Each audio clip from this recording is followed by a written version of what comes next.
Shalom e bem-vindos à Via Rápida Israel, uma frase do hebreu que significa amarás a Israel. Esperamos que vocês fiquem conosco porque nosso professor Dr. Baruch vai compartilhar um estudo expositivo da Bíblia. Dr. Baruch é professor titular no Instituto Zera Avraham, com sede em Israel. Ainda que todas as aulas no Instituto são dadas em hebraico, o Dr. Baruch fica feliz em compartilhar este estudo semanal com dublagem em português. Para mais informações sobre nosso trabalho em Israel, visite nosso site amarasaisrael.org. Fiquem agora com o Dr. Baruch e a aula de hoje. Let's begin with a question. Vamos começar com uma pergunta que diz respeito a você. Quando você considera sua fé, como você aborda a espiritualidade, ou seja, suas convicções religiosas, o que estas coisas produzem em sua vida? Em outras palavras, elas lhe dão um sentido de humildade. Elas te mostram sua necessidade da misericórdia de Deus, de seu perdão, de que Ele estaria vivo em sua vida, porque sem Ele, você sabe, você não tem esperança. Ou a sua religião, por outro lado, produz orgulho. Um senso de se sentir superior aos outros, que te dão um sentimento de que você tem direito a merecer coisas. A fé verdadeira, a fé que é estabelecida pela palavra de Deus, leva uma pessoa a ser humilde. Agora, pegue sua Bíblia e olhe comigo no livro de Mateus, capítulo 23. Livro de Mateus, capítulo 23. Na semana passada, nós concluímos o versículo 12, que diz, e é uma promessa do Messias: todos que se exaltarem serão humilhados.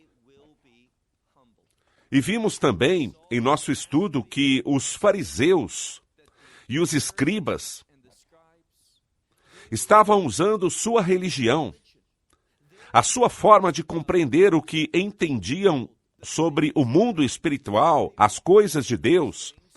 Eles estavam usando essas coisas para se exaltarem. Eles estavam interessados em ser uma bênção para os outros. E sabe o que isso me diz? Isso me diz que eles não tinham a fé de Abraão.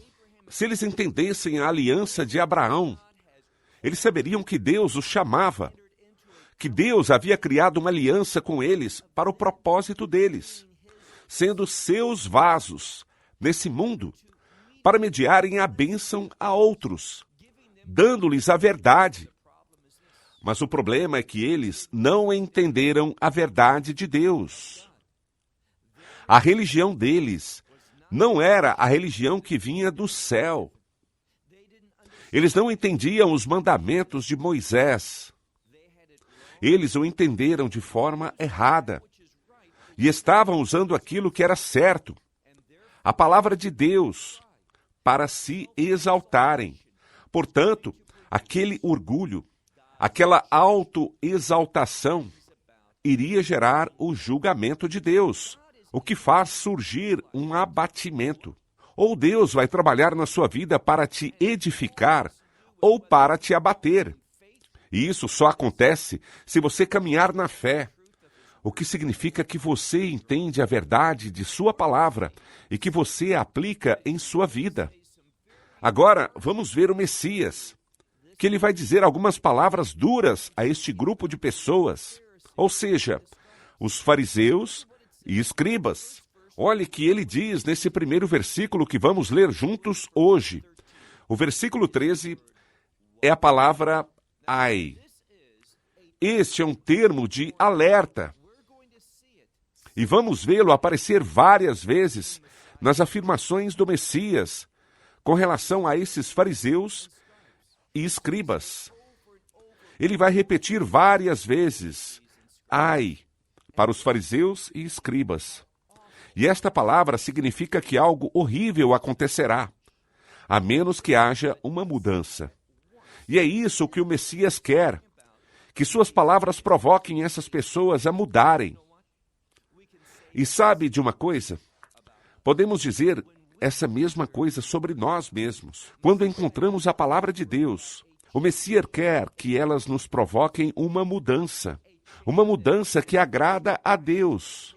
Uma mudança que manifeste a justiça, sua justiça, seus propósitos, que mostre sua glória neste mundo. E é somente quando nós entendemos a sua revelação corretamente e a aplicamos em nossa vida apropriadamente, somente depois disso é que essas coisas vão acontecer.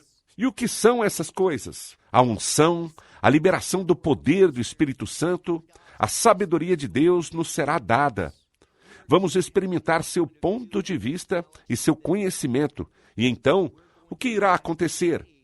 Vamos agir e nos comportar de forma que o agrade, de forma que sua presença se manifeste em nossa vida. Que nós sejamos de verdade sua aliança e bem mais específicos, seu novo povo da aliança. Então, o Messias diz a essas pessoas, com quem ele teve inúmeros conflitos, observe o que ele diz: ai de vocês, escribas e fariseus. E depois ele diz: hipócritas. Esta palavra sugere algo. Sugere que eles sabem a verdade, mas que eles não estão vivendo essa verdade. Eles sabem o que fazer. Eles entendem até certo ponto o que Deus está dizendo, mas eles manipulam. Eles se desviam da palavra de Deus, não para serem servos de Deus, mas, como já disse muitas vezes, para se exaltarem. Por quê? Eles não estão agindo com humildade. Estão sendo movidos pelo seu orgulho. E por isso ele vai dizer a eles: ai, muitas vezes, vocês precisam mudar, ou isso será horrível. E você pode considerar isso para você mesmo, pois pode haver uma necessidade que você tenha, ou que eu tenho, que se não mudarmos de forma apropriada, se não vivermos uma vida de arrependimento, se não levarmos a revelação de Deus a sério, nosso futuro será horrível. E não apenas nosso futuro aqui, mas a nossa eternidade será horrível. Então ele diz: ai de vocês, escribas e fariseus, hipócritas, porque vocês fecham o reino de Deus perante os homens. O Messias veio com a mensagem do reino de Deus, um convite sobre como entrar, como receber as bênçãos do reino na vida de alguém. Aqui, um pagamento inicial, e o restante no reino de Deus. E o que essas pessoas estavam fazendo? Preste muita atenção, ele diz: porque você fecha o reino de Deus perante os homens, e mesmo vocês não entram, nem aqueles que estão entrando vocês permitem que eles entrem. Então, quando se diz respeito ao reino de Deus, eles não estão interessados naquele reino. Eles não estão entrando nele. Eles não estão experimentando a realidade do reino em sua vida. Nem eles estão vivendo de uma forma que aqueles que querem isso, aqueles que estão buscando o reino de Deus, quando eles buscam sua liderança, eles não encontram o reino. Eles não estão aprendendo a verdade do reino para que eles mesmos possam entrar no reino de Deus. Então, ao invés de ser uma influência divina, eles são ímpios, eles são injustos, eles são uma influência curta e maldosa na vida de outros. Passemos agora para o versículo 14, que começa da mesma forma. Ai de vós, escribas e fariseus, hipócritas. E por que dessa vez? Ele diz: porque você devora a casa das viúvas. Se você for um analfabeto da Torá, o que significa isso? Se você não entendeu os mandamentos de Deus, você vai cometer um erro bobo que essas pessoas estão cometendo. Nos mandamentos de Deus, nós vemos, tanto na Torá, em seus primeiros 5 livros, e também através dos profetas, nós vemos que Deus tem um lugar especial em seu coração, por assim dizer, pelas viúvas. Muitas vezes, as mulheres em geral são exploradas, aproveitadas, e quando não há um homem na vida da mulher, quando ela está sozinha, como uma viúva, o que vemos?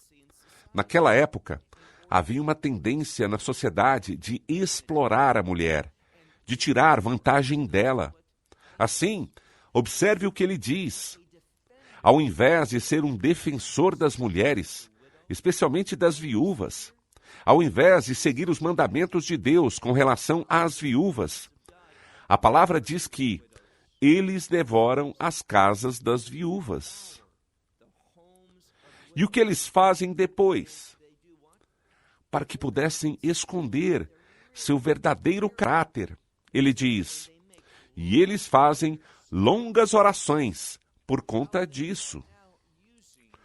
Como eles estão agora usando de seu comportamento religioso, fazendo orações e fazendo-as muito longas para esconder suas perversas e malvadas ações. O que ele diz? Por causa disso, vocês receberão um julgamento ainda maior. Então, não cometa o erro de pensar que o Messias não fala sobre julgamento. Sim, ele fala com frequência. Vou te mostrar algo agora. Há muitos professores da Bíblia que querem enfatizar o Novo Testamento, especialmente os 4 evangelhos, Mateus, Marcos, Lucas e João. Tudo bem, mas o problema é que eles retiram e selecionam coisas sobre as quais querem falar, que acabam distorcendo a revelação bíblica do Messias. O que constatamos aqui é que o Messias fala sobre amor, compaixão, misericórdia, mas ele também fala sobre o julgamento de Deus. E não apenas o julgamento, no sentido de disciplina, mas ele fala também sobre a ira de Deus. Então, ouça cuidadosamente o que ele diz. Por causa disso, vocês receberão um julgamento maior. E no versículo 15, ai de vocês, escribas e fariseus, hipócritas, porque vocês passam. E aqui vemos uma palavra relacionada à viagem, mas que literalmente significa cruzar de um lugar para outro. E o Messias continua, você viaja pelo mar e pela terra árida para fazer um prosélito, um convertido. Observamos que 2000 anos atrás, e mesmo antes, havia uma melhor compreensão dentro do judaísmo sobre o chamado da aliança de Abraão, o que hoje não é tão percebido. Estamos falando sobre ser a luz das nações, de ir e levar a revelação de Deus e ensiná-la a todos os povos, todas as nações. Por quê? Como o profeta Isaías escreveu, que minha casa, e estamos falando do templo em Jerusalém, onde Deus disse, e o Messias citou, que minha casa seja um lugar de orações. Para quem? Para todos os povos. Então, observamos uma ênfase em se levar a revelação de Deus para todos os povos. E a ideia era que se trouxesse um gentio para a fé, na palavra Avraham, Yitzhak e Yaakov, o Deus dos patriotas, o Deus de Israel, seria uma ação maravilhosa.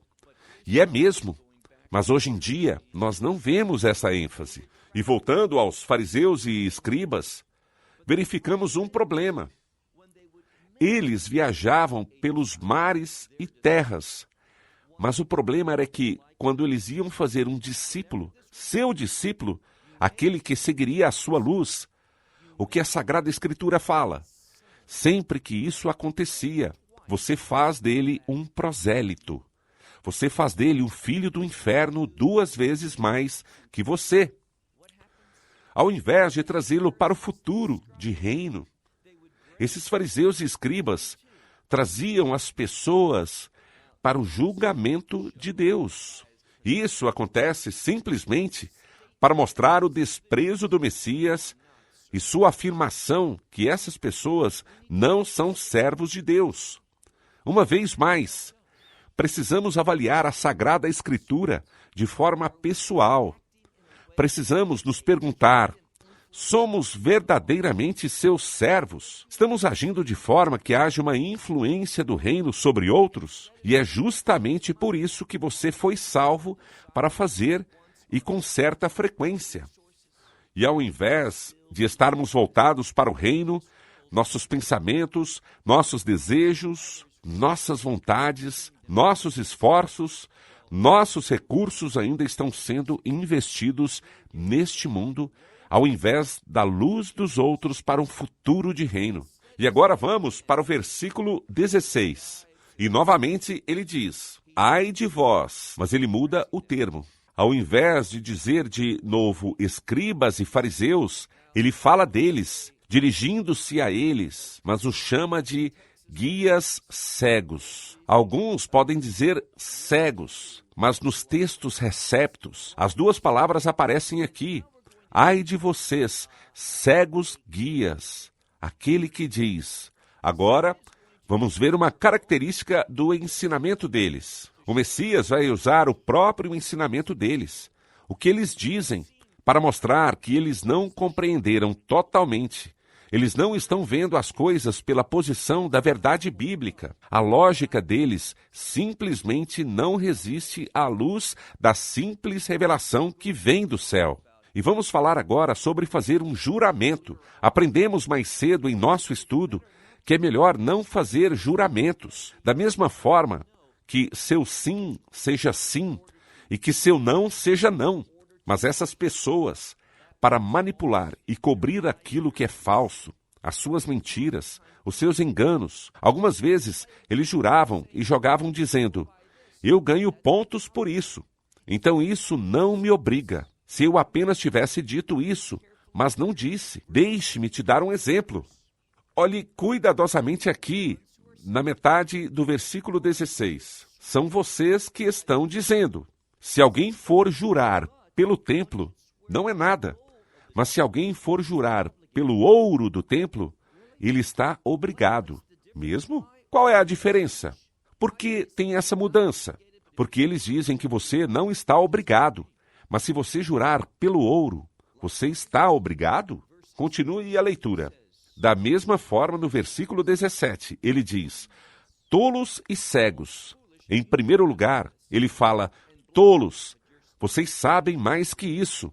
E cegos, pois ainda não estão vendo a verdade. Então ele diz: o que é maior, o ouro ou o templo? E é no templo, para o propósito do templo, que alguém santifica o ouro. É o status do templo que dá ao ouro a sua importância. Versículo 18. E aquele que jurar no altar não é nada. Mas aquele que jurar, considerando a oferta que está sobre ele, sobre o altar, este está obrigado. De novo ele diz: tolos e cegos. O que é maior, a oferta ou o altar, onde a oferta foi santificada? Versículo 20. Portanto, aquele que jurar, veja o que o Messias diz sobre isso. Portanto, aquele que jurar pelo altar, ele jura sobre ele, e tudo que estiver sobre ele. Da mesma forma, ele diz: e aquele que jurar pelo templo, ele jura por ele. E aqui está uma solução. Ele também está jurando perante aquele que nele mora. Estes fariseus e escribas estão espiritualmente cegos. Sua lógica é tola. Mas tudo isso diz respeito a uma única coisa: usar a religião, coisas como o altar, o templo, as ofertas sobre o altar, o ouro que está no templo, todas essas coisas, e usá-las para tirar vantagem de outros, para dizer: bem, eu sei que disse isso, mas porque eu disse o templo e não o ouro do templo, eu não sou obrigado, eu não tenho que manter esse juramento. Você consegue ver essa lógica ridícula? Por que teria essas coisas? A Bíblia não diz nada a esse respeito, nem na Torá. nem nos profetas. É porque a religião deles não veio da revelação divina, a inspiração do Espírito, mas veio de suas próprias imaginações para se exaltarem e realizarem seus desejos, ao invés dos desejos de Deus. Uma vez mais, faça-se uma simples pergunta: o que estou tentando realizar? Meus objetivos, realizar o que eu quero fazer, quem eu quero me tornar, satisfazer minhas ambições, ou eu coloquei tudo isso de lado? Como sempre digo, você pregou isso na cruz, para que pudesse tomar posse das coisas de Deus e de seus propósitos. Repetindo o que ele diz nessa passagem, vamos ao versículo 20. Portanto, aquele que jura pelo altar, jura por ele e por tudo que está sobre ele. Da mesma forma, aquele que jura pelo templo, jura por ele e por aquele que nele mora. Versículo 22. E aquele que jura pelo céu, jura pelo trono de Deus. Agora, deixe-me fazer uma pergunta. Quando você ouve o termo, o trono de Deus, o que vem à sua mente? O trono de Deus é uma frase muito importante no livro do Apocalipse. De fato, podemos resumir o livro do Apocalipse dessa forma. É sobre o avanço que acontece para que o trono de Deus, que está no céu, venha para a terra. Que o governo, seu reino, sua autoridade esteja presente aqui de uma forma poderosa e invisível. Assim sendo, observe cuidadosamente o que o Messias diz. E aquele que jurar pelo céu, jura pelo trono de Deus, e por aquele que estiver sentado sobre ele. Tudo isso que ele está finalmente dizendo é que Deus é a autoridade. Ele é o juiz. E à luz dessa palavra, vá agora para o versículo 23.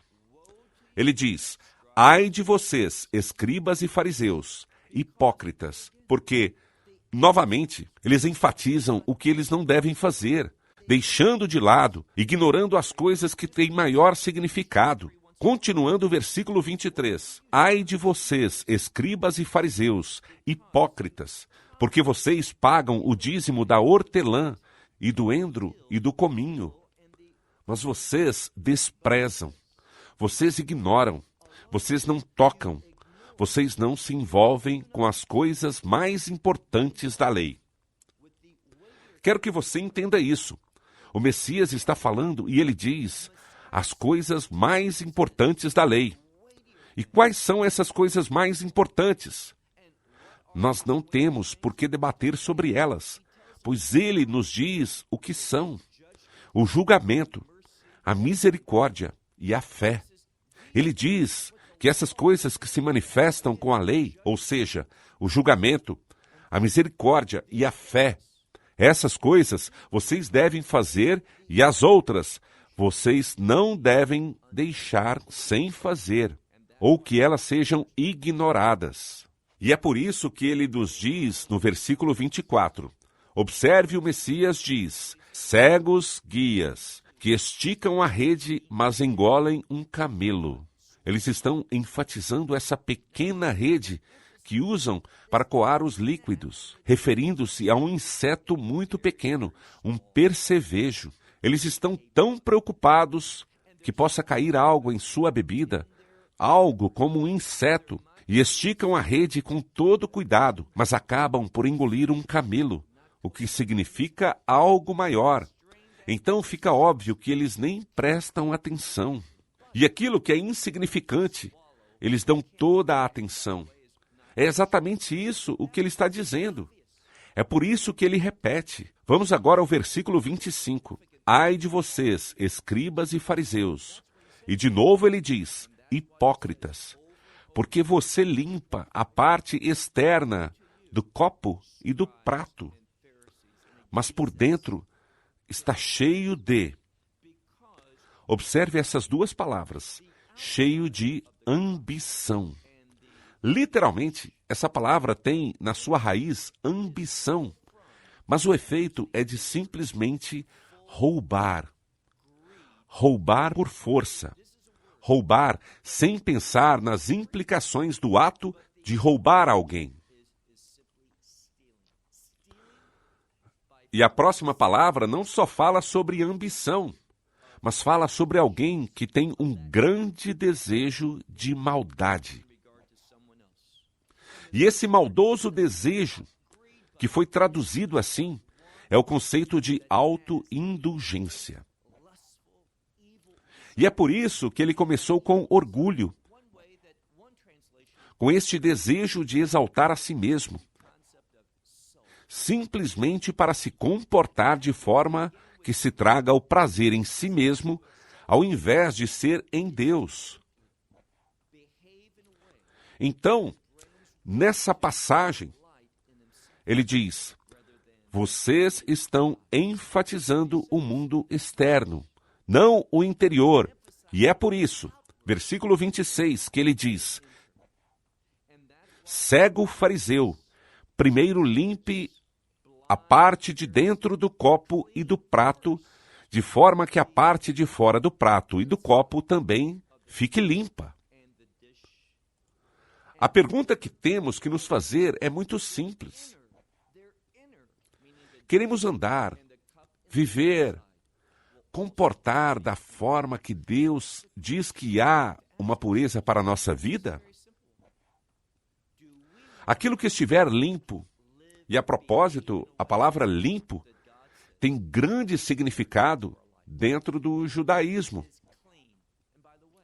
Porque a palavra limpo quer dizer aquilo que é aceitável. Aquilo que pode ser usado por Deus, aceitável por Ele. Mas aquilo que não estiver limpo, aquilo que for rejeitado, não seja tolo. Não faça uma avaliação errada das coisas. Não coloque ênfase no mundo externo, mas ao invés, no mundo interno. Lembre-se do que Deus revelou a Davi. Não é o mundo externo em que Deus se concentra, mas Ele olha para o coração. E é por isso que nosso coração deve ser consagrado e corrigido pela graça de Deus. E assim encerro aqui. Até semana que vem, quando prosseguiremos com o capítulo 23 do Evangelho de Mateus. Até lá, então, e Shalom, desde Israel. Shalom from Israel. Esperamos que você tenha desfrutado da aula de hoje e que possa compartilhá-la com outros. Te convidamos a participar e nos acompanhar a cada semana, a esta hora e por este canal, em mais um episódio de Amarás a Israel. Para mais informações em português, visite amarasaisrael.org, onde encontrará muitos outros estudos realizados pelo Dr. Baruch. Até a próxima semana. Que Deus, nosso Messias e Yeshua, nosso Senhor Jesus Cristo, te abençoe durante a sua caminhada com Ele. Shalom, desde Israel.